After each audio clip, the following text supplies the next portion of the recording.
Good morning, everyone.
Good morning, Sharon.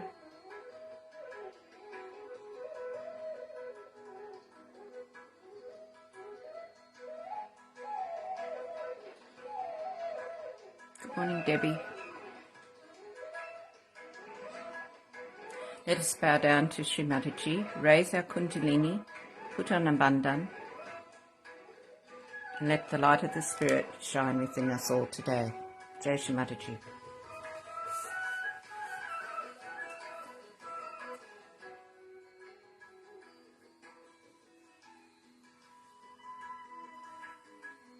Good morning, Kirsty.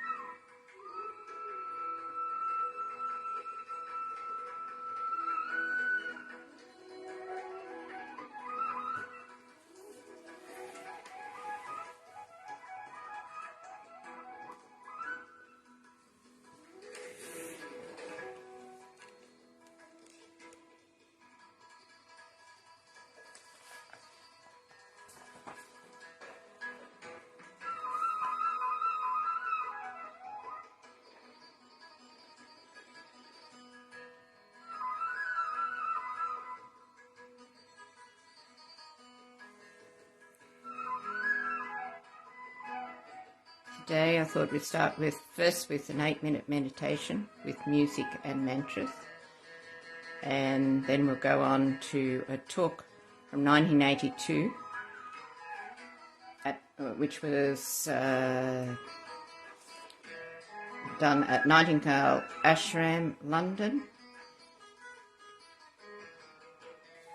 Sorry, I got that one wrong there. This was also in London. Dedication, Compassion and Truth. It's probably from the same place. And I'll play 20 minutes of this talk, followed by the last 5 minutes where there's a little puja done to Shri Mataji, and she's wrapped in blue sari. So let us get started with the 8 minutes meditation.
Shri Ganesha Sakshat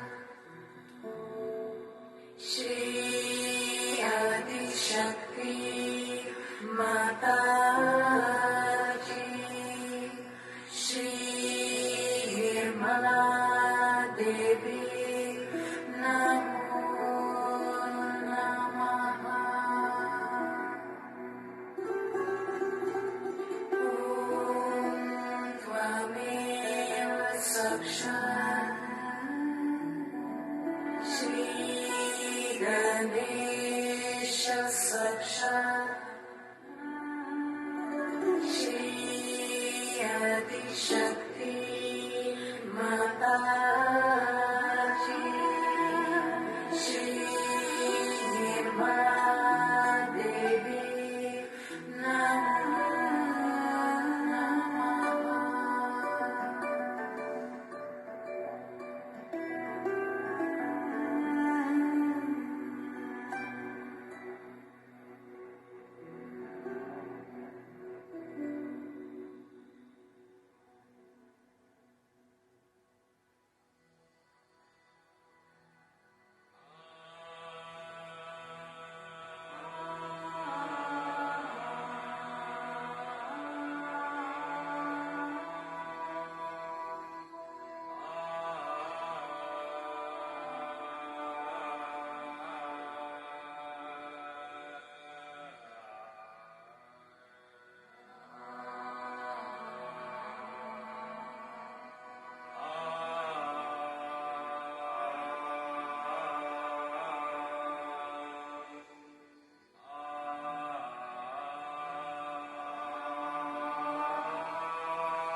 Shri Mataji, please come into our brains and our hearts today.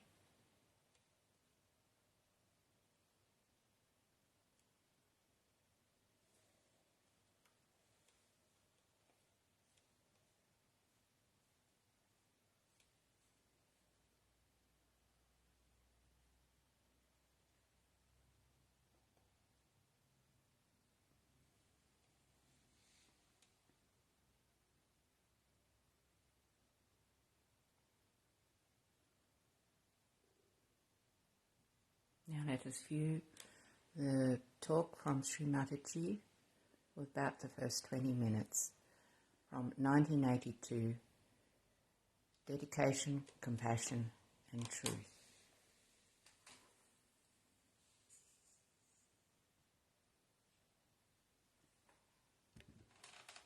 Oops, one moment.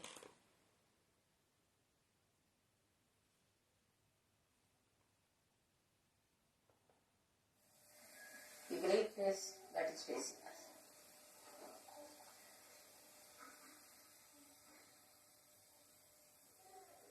This is one of the illusions that works out for people who do not realize it mentally, what they are in for. Where are they? What have they found? What is self-realization? What is its magnitude? How far they have to go? Why are they chosen? What is their purpose of life? How far they have come up? How far they can understand? All these things are beyond the grasp, and one gets stunned. One doesn't know what has happened to him when he got realization actually.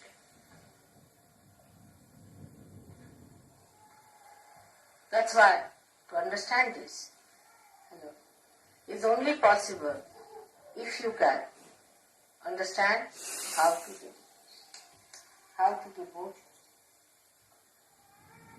If you want to analyze anything on the basis of your rationality, you are too stunned. It's beyond. It's fantastic. It is too much. It's really beyond. Now think of it, you have got realization. Can you believe it? That you can in your lifetime. If somebody had told you this, you would never have believed. That how can you get your realization in this life? Of course you are seeking, because people were saying you have to seek, also you felt you have to seek. But you never thought that this will materialize like this, that you will get your realization. Then after getting realization, you could not feel what it was. Just if you are dropped into the ocean and you don't know what is the dimension of this ocean. How far you have gone into? What is it? Where are we? What is our purpose? To add up to all the mess, we become thoughtless. So you cannot even find out as to rationally what it is. So the immensity of this experience, the glory of your mother's coming, or the precious gift of your self-realization, nothing can be realized through your understanding. Try to think. What have you got? Can you measure it with your understanding? Can you understand what has happened? No, you cannot. Because rationality cannot give you the dimensions into which you have fallen. The rationality is actually broken. There is no rationality left now to even communicate as to what you have been seeking and where have you landed. So the only method you have got now, or only way is left to you, for a drop which has become an ocean, is to dissolve more in the ocean, so that you feel the ocean at least, and to communicate with other drops in such a way that you know the whole through all of them.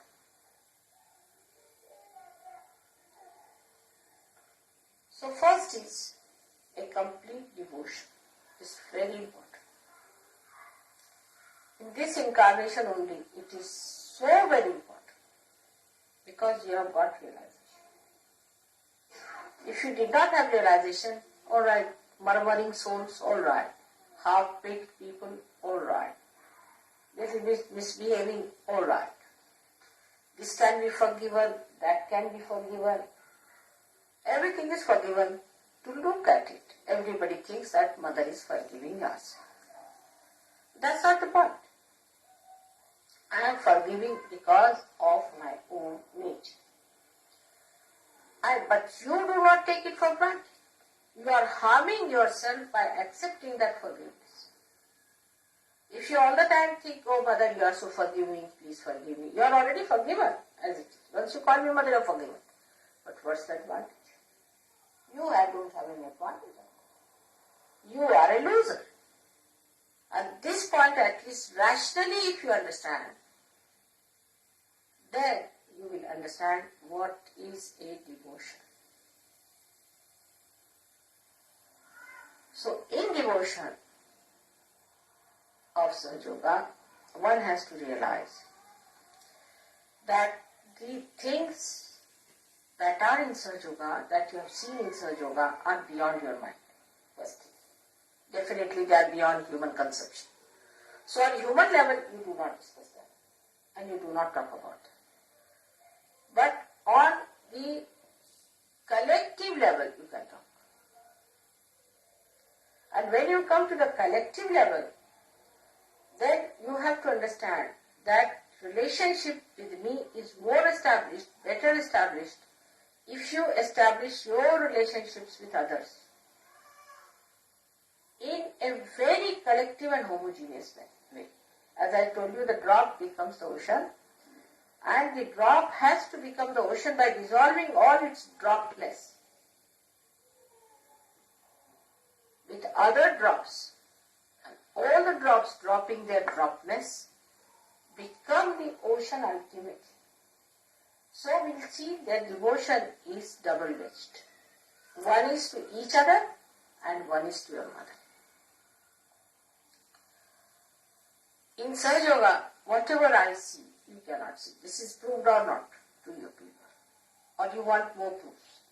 Now it is proved that mother sees much beyond us and whatever she sees happens. So anybody who tries to play tricks with mother is actually playing tricks with himself. Any tricks you try to play with me, or you think that mother is very forgiving, so she will forgive us, is really, you are torturing yourself, it is detrimental. Many people are there who will say that it is my left swadhisthana. Some will say I was possessed, there was voodoo. Somebody will blame something else. Whatever you are blaming, actually who is asking you the explanation?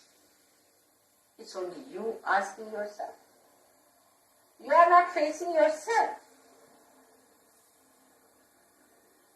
So the devotion to me means actually facing yourself. You face yourself first of all and see for yourself what are you doing. You are your own enemy. Nobody is your enemy. Your mother is not, definitely. She is not your enemy by any chance. And no booths are your enemies in the way if you do not allow them, they can't be there. No evil person is your enemy because he cannot be effective if you are spiritually equipped. So you are your own enemy is decided. The only way to get rid of that enemy of yours, you have to dedicate. Supposing you say that I have faith in Mother or in God. So you are holding on to something, isn't it? And you are discarding something. But this hold has to be very strong. Rationally, if you are at that time when you are thinking, will you rationalize whether I should hold the hand of this person who is saving is correct or not? No, your grip will be very strong. It will be extremely strong and you grip it with full force, with full faith that somehow or other same. And that kind of a feeling should be within us, that I am a person who is sinking because of myself. And if I am to be saved, I have to be absolutely, completely submerged in search. Absolutely I have to become one with it. Then only I can be saved. Because at this level where you are realized souls of a higher level, now for a next jump, as I was saying to you, is devotion. Anything else has to be secondary under the circumstances. If it is primary and your attention is still on that, then you cannot have this second jump. First jump you have already done, you have got your realization. But from first jump to second jump, you worked hard, you have come to the second jump. In the second jump, you have to face it up. You should not feel disgusted with yourself, not dejected with yourself or nothing, but treat yourself as a separate entity. And dedication is actually turning back to yourself and looking forward towards the divine personality in you. Once there is divine personality in you, there is no problem of devotion. You just become one with it. You start enjoying it. But this rationality is the worst thing. That plays tricks with you, which deviates you from understanding that whatever life you have led so far has been on a very material, gross life. You came out of it, you have grown out of it, you have come up. Now, to blossom, to become fragrant, you have to give up rationality. That's a binding. Try to avoid rationality. Try to avoid arguments. Try to avoid giving reasons, and even now I find sometimes Sahaja give an explanation of psychology. She might be insecure further. This is typically somewhere read in the book because of insecurity somebody does that. Actually, now we have seen in Sahaja Yoga that most of the so-called insecure are the most aggressive. They play tricks with others, spoil their lives, and enjoy it. They are the greatest sadists ever born. You have seen this. She's insecure, and that's how they play tricks with us. Now, once you understand that you are not to play tricks with yourself, why do you want to play tricks with yourself? You have to be yourself, that's all. We should not be our own enemies, are we? So once you start facing yourself, you will like yourself. You won't feel disgusted. Because that what yourself I'm talking about is glorious, is beautiful, is without any kalank on that, is absolutely detached. But first of all, your attention has to accept it, that this detachment is my life. I'm a different personality. Detachment is my nourishment.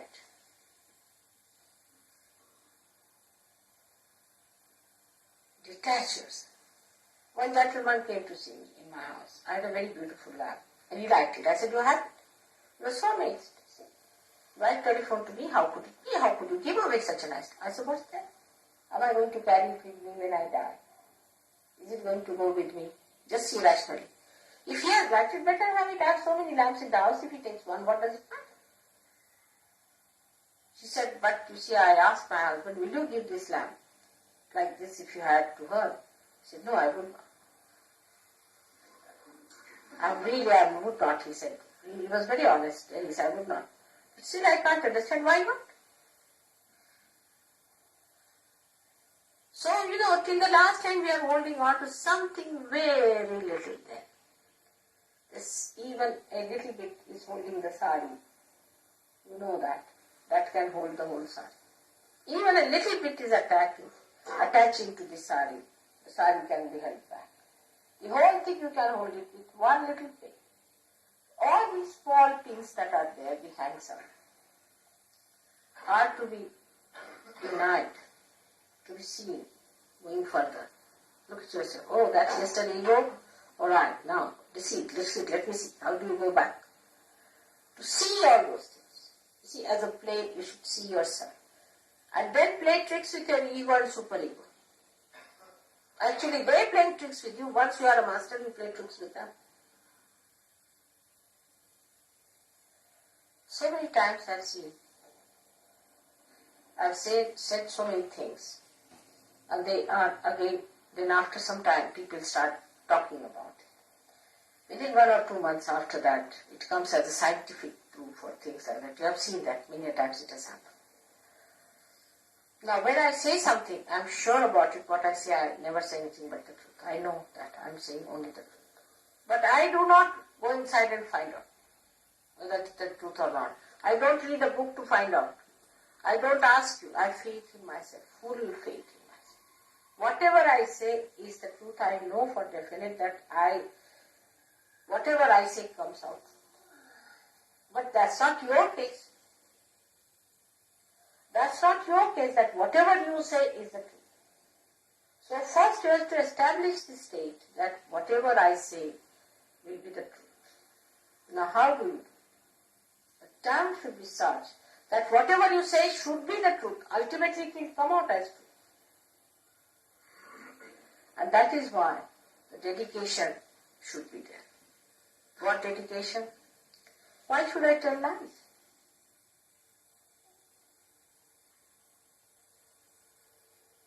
There is no need to tell lies. Even if I tell lies, it will come true. In my case, so-called lies. They are never lies.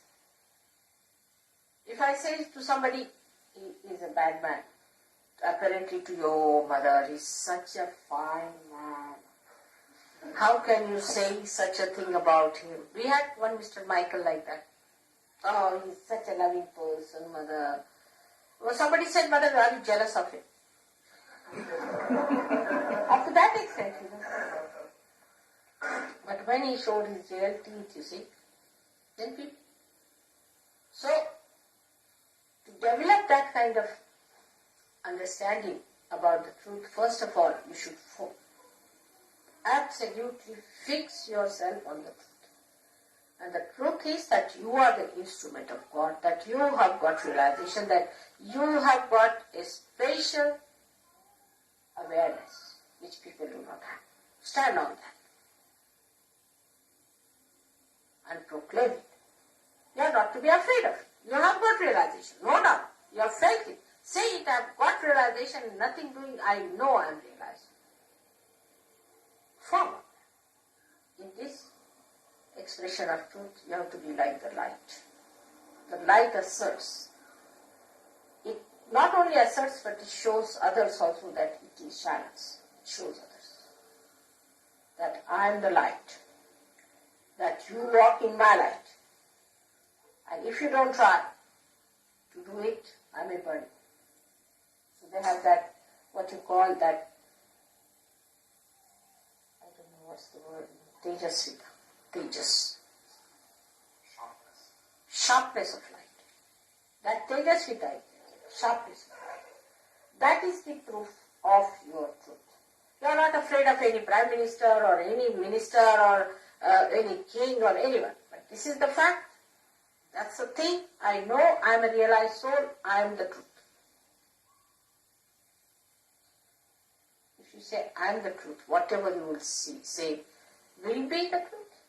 No doubt about it. Whatever you will do will be the truth. But say, I am the truth. But for that, a real purification is needed about facing yourself fully in dedication. Means you are holding on to your mother. You are holding on to Sahaja.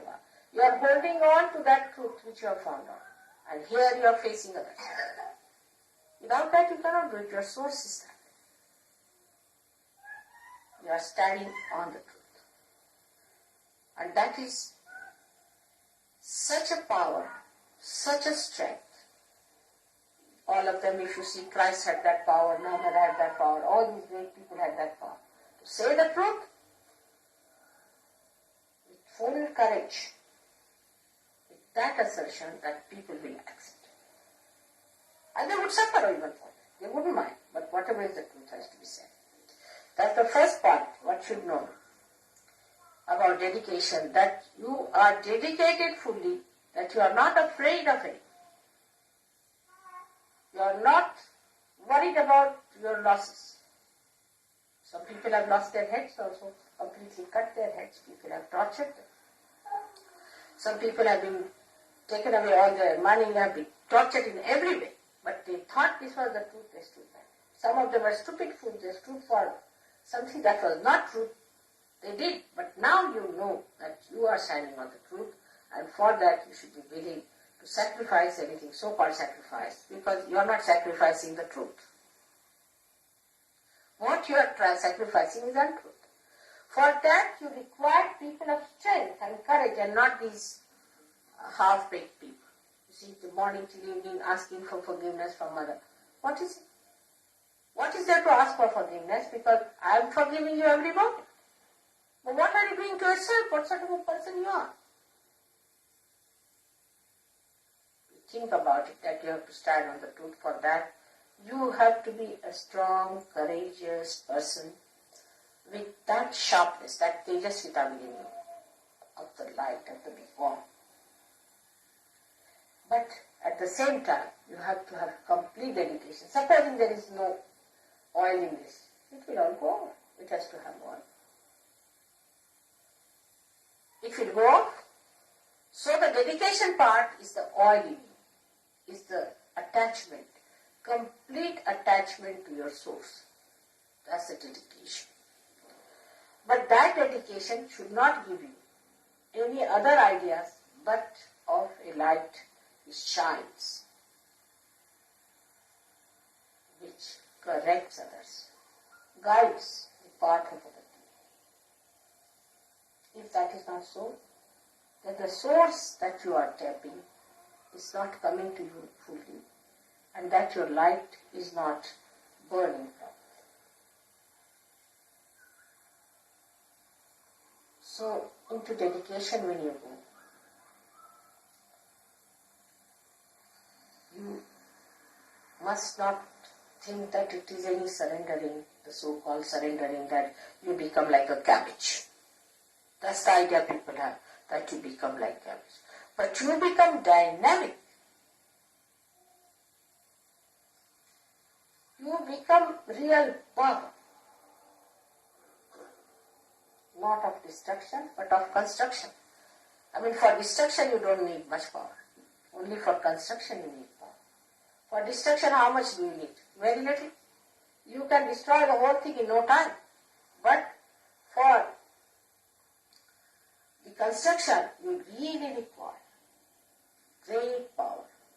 And that power, sustained power, flowing power has to be there. For that, dedication is needed. Holding on to your source of power, you have to stand firm, courageously, without any fear. That's the truth. That's the truth you have to achieve. That's very important. But this is only one side of the story. That's not sufficient. Just being the truth, the aspect of one side is there. But the other side of it is that when this source comes to you, you become the compassion. The truth and the compassion are one. You won't believe, but it is so. Like the wick and the oil combine to form the light. It is the burning of the oil gives you the light. In the same way, the compassion gives you the light. There's no difference whatsoever. Only the state is different. That you cannot see the light, which is oil, and oil, which is burning. So compassion is the one which is the source as well as your store. So from the source of compassion, you get your compassion. You see, I have seen people, they want to have compassion for me. They want that I should love them. But reflect it back. Do they love others like that? I have known people, say for one person, says harsh things to others. One comes and asks me, Mother, forgive me for that. Or does something harsh just for the whim of the mind. Mother, forgive me. But when you ask for that, I would like to know, have you given compassion to another person? Even after getting forgiveness from me, that source of forgiveness, that source of compassion, have you given compassion to others? Have you been compassionate to others? You see, it should not be one-sided. If you are taking the advantage of my compassion, it should not be one-sided, that you use it for your own benefit and forget about it. Then you will never grow. You will never grow. If you have to grow, then you must store that compassion with you. Whatever compassion I've given you, love I've given you, you must store that with you. And give that back to others. We'll leave that video, and if you wish to watch the rest of it, which is about 2 hours long, I'll post the link to it. But I'll also go, after we've had a quiet meditation, to the end of it for about 5 minutes, where yogis do a little puja to Shri Mataji.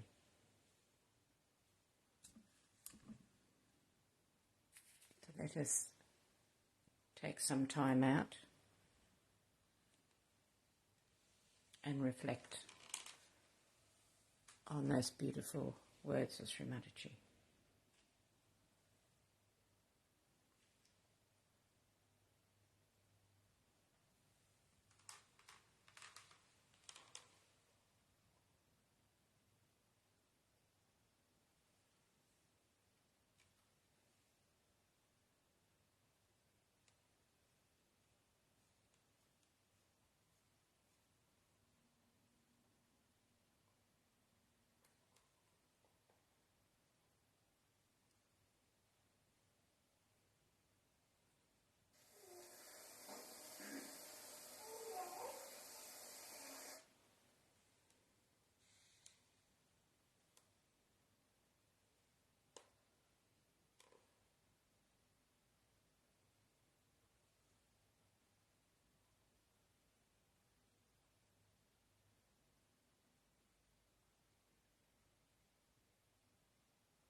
Thank you.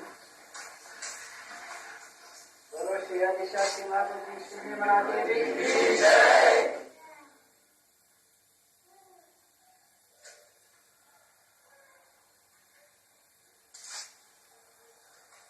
सर्वदेव सर्वदेवी माताजी श्री मनादेवी की जय।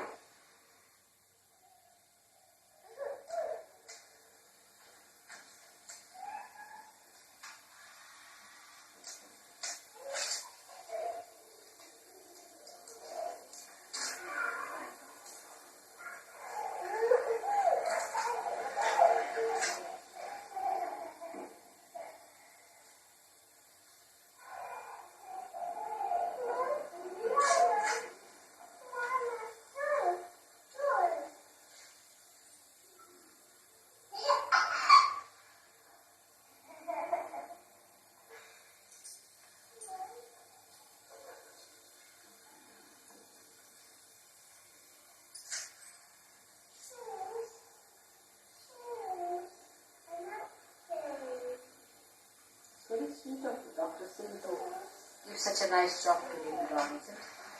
Great man, Dr. Singh. Dr. Singh ambassador जो Spain के हैं, और उनको यहाँ से हमने सहयोगी भेजा, उसको head of the translation department बना, क्योंकि वहाँ हमारा सहयोग काफी जम गया. But we wanted some English surgeon to go there. He knows Spanish also. But Dr. Singh is taking so much interest and bus.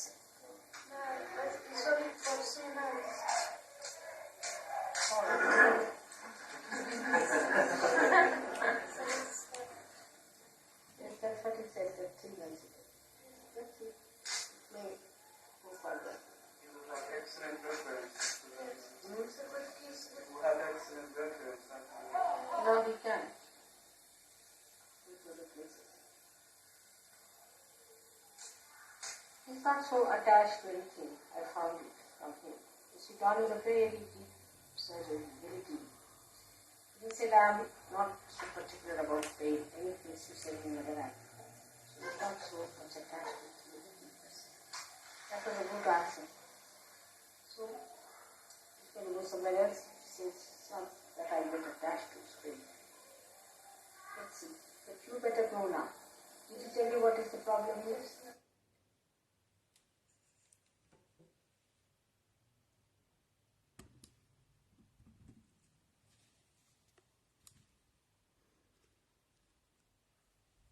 We'll leave that talk now, and when you're ready,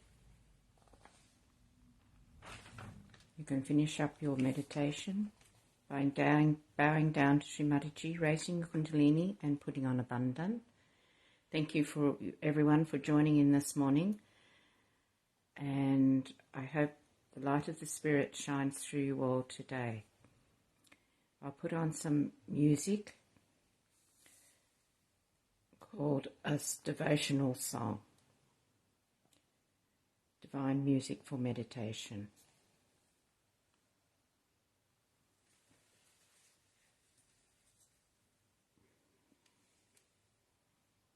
Have a wonderful day today.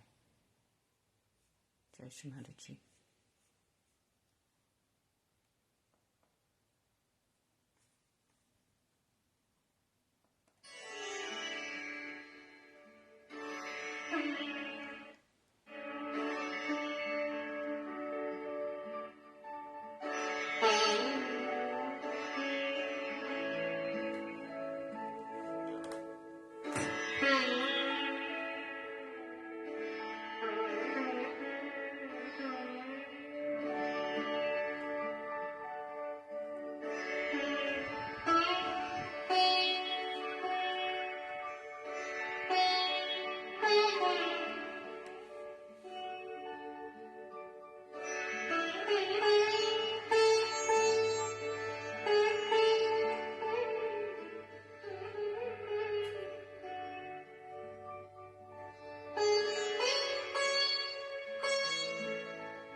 Shri Mataji. Have a wonderful day. Bye.